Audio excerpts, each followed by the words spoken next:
A life worth living doesn't just happen. It's not the result of chance, luck, or simply showing up.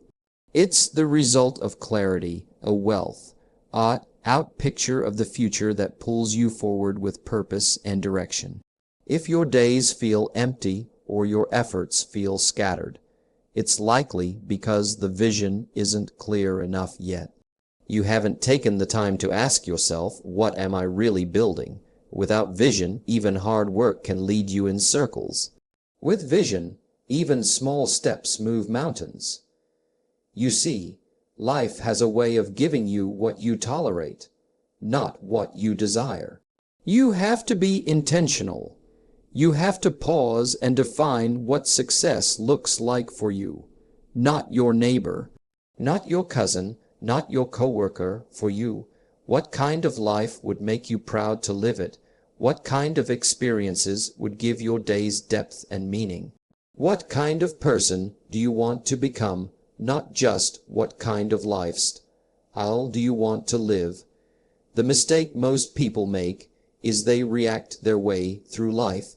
They wait for opportunities to appear, for someone to tell them what to do, or for the right moment to finally take themselves seriously.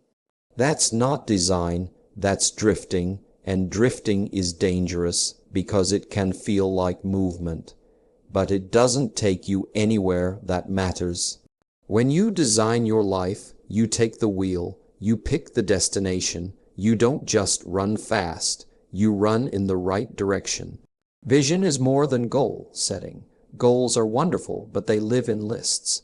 Vision lives in your imagination. It's the movie playing in your mind when you close your eyes and dare to dream. It's the feeling that wakes you up before your alarm clock. It's the force that keeps you working when no one is clapping. A goal might say, I want to earn 6 figures.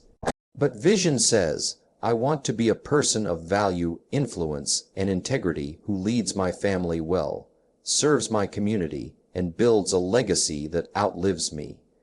See the difference? You've got to make your vision real, write it out, describe it in detail, feel it like it's already happening.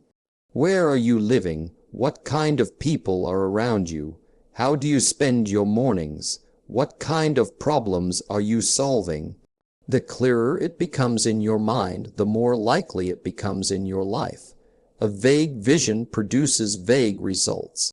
A precise vision creates precision in action. One of the best things you can do is take a notebook and just start writing your ideal day. Not a fantasy, not some wild fiction, but a day that deeply reflects the kind of life you truly want. The pace of it, the rhythm of it, the contribution in it. Don't worry if you're far from it now. That's not the point. The point is to aim your energy at something real, something meaningful, something that pulls you forward like a magnet. Vision also requires courage, because once you see it, you can't ignore it. You can't keep pretending your current habits are enough. Vision demands change.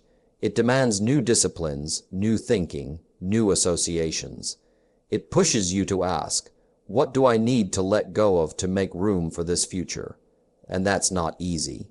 But it's necessary. You can't create something new while clinging to what's safe and familiar. Too many people are stuck not because they lack potential, but because they lack vision. They never sat down to architect their future, so they get caught up in other people's plans, and most of the time those plans are small. They're rooted in fear, not faith, in maintenance, not momentum. But you weren't made to simply survive. You were made to design, to build, to live with intention. The quality of your vision will always influence the quality of your direction. Start small if you must, but start somewhere. Use pictures, use words, use music if it helps. Whatever helps you connect emotionally to your future, use it. Because emotion is what brings energy to the vision. It's what keeps it alive when things get tough. And they will get tough. That's why vision is essential. It keeps your eyes on the future when the present tries to slow you down. And don't keep it a secret. Share it with people who believe in possibility. Speak it aloud. Let it shape your decisions. Let it determine what you say yes to and what you turn down. Let it lead you in the morning and settle you at night. A clear vision won't just show you what to do. It'll remind you who you are becoming. There comes a turning point in every person's life where they must make a decision. Do I keep pointing outward, or do I start looking inward? That moment separates those who merely wish for a better life from those who actually build one. Responsibility is not just a burden, it's a gift. It is the moment you stop waiting for someone else to rescue you and start realizing that you were the one meant to change everything. It's where real freedom begins, because until you take full responsibility for your life, your thoughts, your habits, your choices, you are at the mercy of everything around you. The truth is, no one's coming to do it for you. Not the government, not your boss, not your partner, not the people who told you one day, "This is your life. These are your results, and they are yours to own." Now, that doesn't mean everything is your fault. Life throws things at us we didn't ask for. Some people get handed better cards than others, but that's not the question. The question is, what are you going to do about the hand you were dealt? That's where responsibility lives, not in assigning blame, but in claiming the power to respond. The word itself, responsibility, contains a powerful truth. It's your ability to respond. And the moment you accept that, you become more than just a participant in your life. You become the designer of it. Blame gives away your power. Responsibility brings it back. It sharpens your focus. It awakens your potential. It turns victims into victors, wanderers into warriors.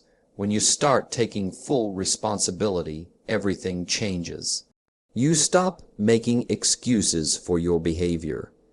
You stop justifying mediocrity.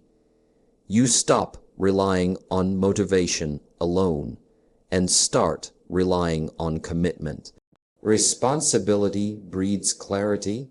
You begin to realize that your habits are not just routines, they're rituals that shape your destiny.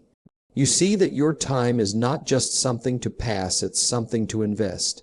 You understand that your emotions, while real, are not rulers.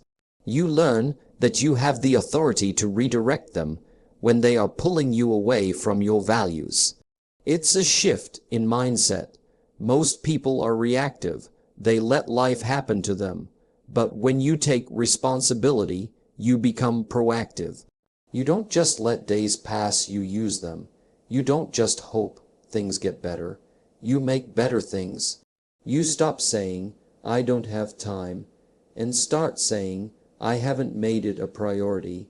You stop saying, "I was late because of traffic," and start saying, "I should have left earlier." It's not about guilt, it's about growth. It's about refusing to live as a passive observer in your own story.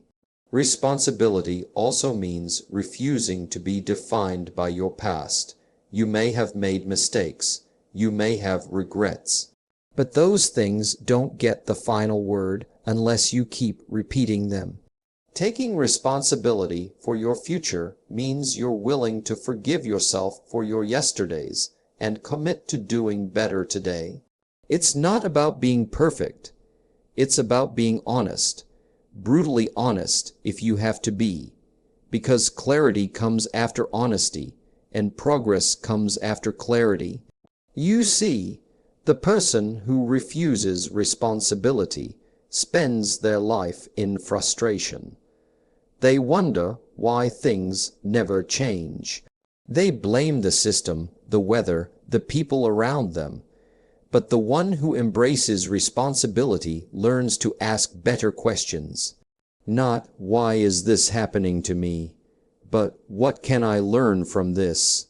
not whose fault is it, but what can I do differently next time? That one mindset shift alone can accelerate your growth faster than any course, seminar, or new job title. Responsibility also changes your relationships. When you stop expecting others to make you happy, you become free to show up in a stronger, healthier way. You stop keeping score. You stop waiting for apologies to move forward. You begin to realize that peace isn't given to you. It's created by you. That success isn't luck. It's discipline repeated daily. That joy isn't something you find. It's something you practice. There's a dignity in taking ownership, even when it's hard, even when you feel behind, even when no one claps for it. This satisfaction of knowing that you are showing up for yourself on purpose, with purpose, that's worth more than applause. Because you know, deep down you know, no matter what happens around you, you still get to choose your attitude. Your effort, your focus, that's power. Every time you take responsibility, you take another step toward freedom. You break the chains of circumstance and replace them with the tools of creation. You no longer live by default, you live by design. You wake up in the morning not with dread, but with direction. You go to bed at night not full of regret, but full of reflection. That kind of living, that kind of ownership, becomes the foundation of a life worth living. There's a principle that, once understood, changes the trajectory of your entire life. That principle is simple. Your external world will never rise higher than your internal world. You don't get success by chasing it. You attract it by becoming the kind of person who is ready for it. And the only way to do that is to work harder on yourself than you do on your job. Most people spend their whole lives building resumes while ignoring character. They polish the surface while neglecting the foundation. But the truth is, your personal growth is the ceiling on your professional growth. If you want your results to improve, you have to improve first. The world rewards value, and value doesn't come from titles or positions. It comes from becoming a person of depth, skill, integrity, and insight. Your job may pay the bills, but your personal development builds the life. Every time you grow your mind, stretch your character, refine your discipline, or sharpen your understanding, you raise the value you bring to the table. That's how people go from average to extraordinary, not by waiting for someone to give them a chance, but by becoming someone who can't be overlooked. Working on yourself means learning continuously, not just when you're forced to. The person who studies daily, who reflects deeply, who questions their own thinking, who reads books instead of just scrolling headlines, becomes more prepared to handle complexity. You can tell the difference between someone who's invested in themselves and someone who's just coasting. One shines under pressure, the other crumbles. The person who has done the inner work develops an inner calm, an internal strength, a quiet confidence that doesn't rely on applause or validation to stay grounded. It's tempting to think that working hard at your job is the path to advancement. And yes, effort matters. But effort without insight is just motion. You have to become more, not just do more. Some people wake up early, stay late, and still stay stuck because they never upgraded their thinking. You can't think small and expect to live big. You can't react emotionally and expect to lead powerfully. That transformation doesn't come from the job, it comes from within. And it's available to anyone willing to pay the price of discipline, consistency, and patience. Working on yourself means doing the uncomfortable inner work. It means being honest about your weaknesses and doing something about them. It means building habits that shape who you are becoming. It means feeding your mind with good ideas, challenging your old beliefs, managing your emotions instead of letting them manage you, and mastering your time so that your calendar reflects your priorities. It means taking care of your health, not because someone told you to, but because your energy is the fuel of your impact. It means choosing the long road of growth over the short thrill of distraction. You have to invest in your emotional intelligence, your ability to stay composed, to lead yourself before trying to lead others. You have to develop your communication skills, your ability to listen, to understand, to articulate your thoughts clearly and with conviction. You have to strengthen your willpower, your resilience, your ability to stay the course when things get boring, hard, or frustrating. These aren't optional traits. They're essential tools for building a meaningful life, and they don't come from luck. They come from intentional self-development. Personal development compounds. The more you do it, the more it pays, not just in money, but in clarity, peace, and confidence. You start to walk differently, you speak differently, you carry yourself with a kind of quiet assurance that tells the world, I'm ready. That readiness creates opportunities. It draws the right people. It opens doors that others don't even see. And when those opportunities come, you're not scrambling to prepare. You're already prepared. The beautiful part of working on yourself is that no one can take it from you. You might lose a job, you might lose money, but you'll never lose the strength, the wisdom, the mindset you've built. That's the real wealth. That's the kind of growth that shows up in how you handle crisis, how you lead your family, how you make decisions, how you stay anchored in your values when everything around you is shifting. The strongest people aren't always the loudest, they are the most developed. You don't need permission to get better. You don't need perfect conditions. You don't need someone to believe in you first. The journey of becoming is yours alone. And every step you take builds momentum. It doesn't matter where you're starting from. What matters is that you've decided to take full ownership of who you are becoming. And once you do that, once you make the shift from external performance to internal development, you stop chasing success and start attracting it. Not because the world suddenly changes, but because you have. Gratitude is not just a reaction to a good day or a moment of joy. It's a decision, a way of thinking, a practice. When gratitude becomes something you live by rather than something you wait for, your entire experience of life transforms. You begin to see that happiness is not something you chase out there in the world. It's something you create inside yourself moment by moment. The world doesn't have to change for you to feel grateful. You do. That shift is powerful because it gives you control again. It puts the state of your heart back in your hands. Most people think they'll be grateful when they get the promotion, when they buy the house, when the money comes, when the stress fades. But the person who waits to be grateful is like the farmer who waits to feel warm before starting the fire. Gratitude isn't a reward for achievement. It's the fuel for it. When you start appreciating what you have, even while working for more, you create an internal atmosphere that breeds peace, resilience, and clarity. You don't need to have everything figured out to give thanks.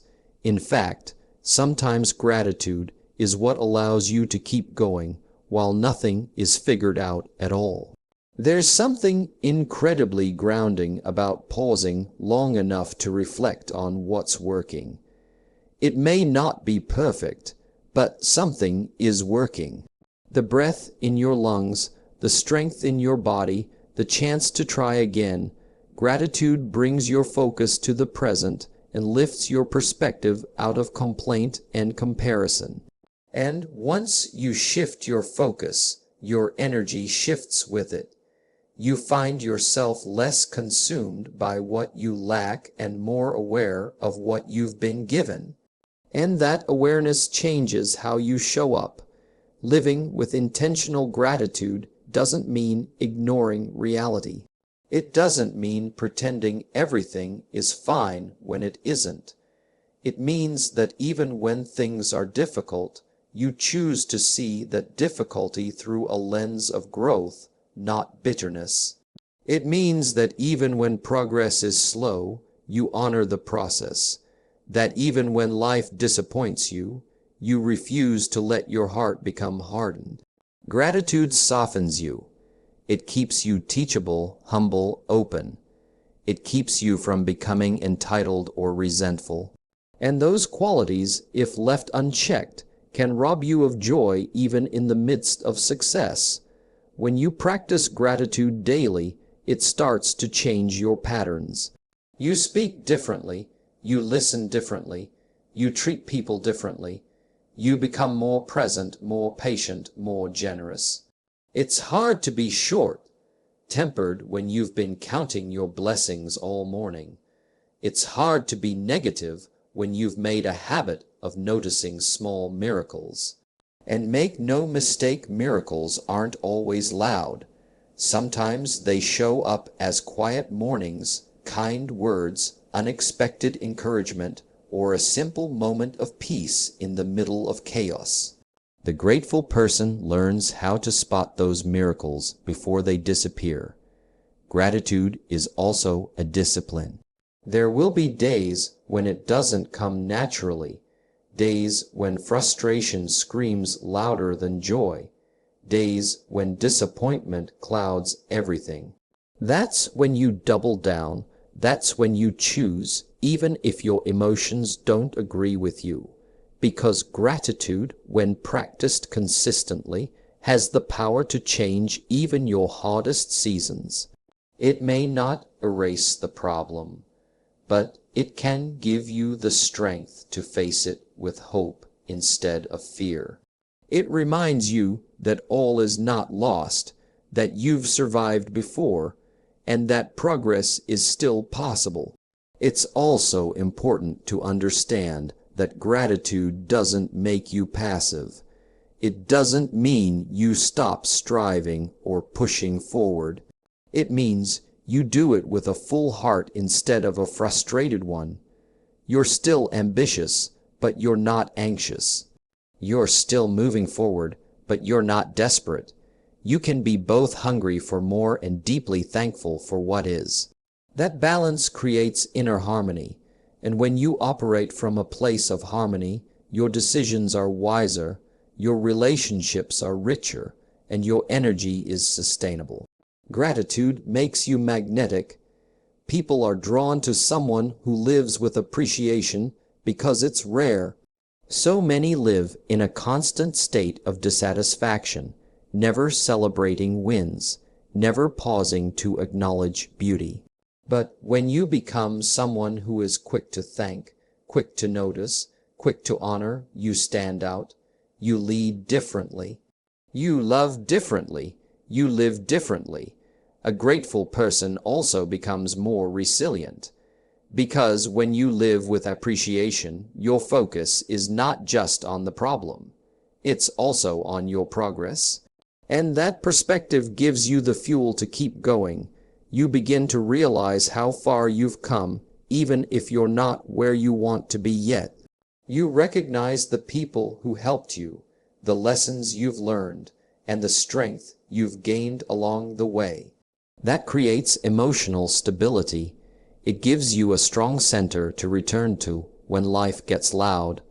Living with intentional gratitude means refusing to take the ordinary for granted.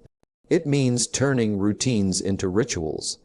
It means finding joy in small things, meaning in mundane tasks, and light even in dark places. Gratitude doesn't change your circumstances, it changes you, and then you change your circumstances. It makes your vision clearer, your pace more peaceful, and your journey more meaningful. When you live that way, success becomes sweeter, and even the struggle gains significance. Existing is easy, breathing, waking up, going through the motions. That requires very little from a person. But contribution, that's a whole different standard. That's a choice. That's a lifestyle. Contribution means you've decided that your life won't just be measured by what you get, but by what you give. It means you've come to the conclusion that success without significance is still a kind of failure. You can have the car, the house, the money, the applause, but if no one else is better because you lived, what was it all for? Every person, regardless of where they were born or how much they have, has something they can give. You don't have to be wealthy to contribute. You don't need a platform to make an impact. You don't need to be perfect to show up with purpose. What you need is a decision that you're not here to merely take from the world, but to add something to it.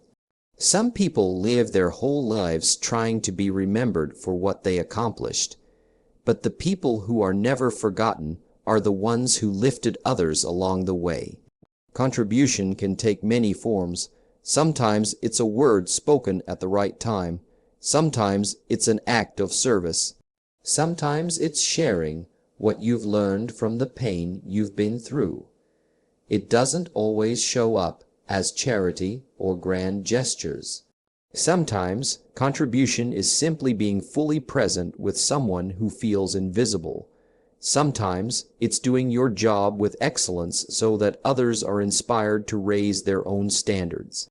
Sometimes it's forgiving, encouraging, mentoring, supporting, creating, building, or just standing firm when everyone else is crumbling.